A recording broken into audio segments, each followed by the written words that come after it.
Böyle tamam maske siz ya. Ya.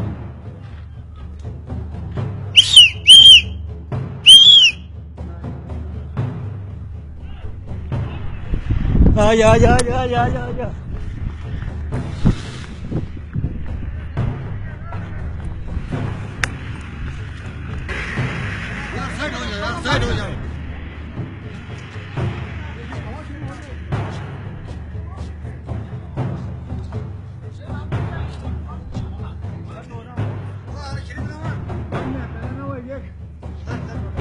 सच बताता हूँ इतना तेज हवा आएगा ना इधर सोचो गया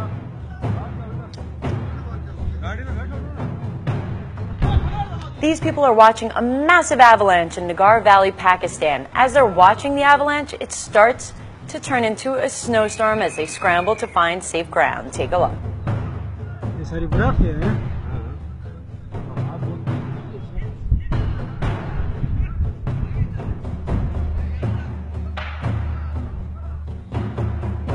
बना रहे हैं ना हाँ सेटिंग बहुत अच्छी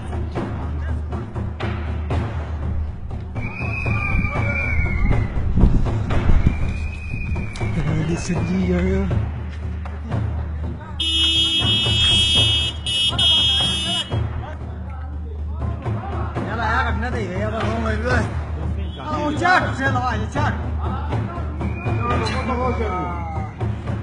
काफी देखिए इंतजार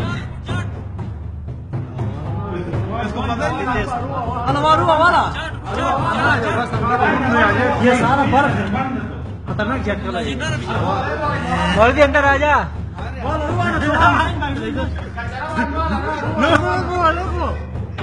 तुम्हारा गिरते हुए ये सारा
Luckily, no one was injured. Head back tomorrow for another episode of Did That Just Happen?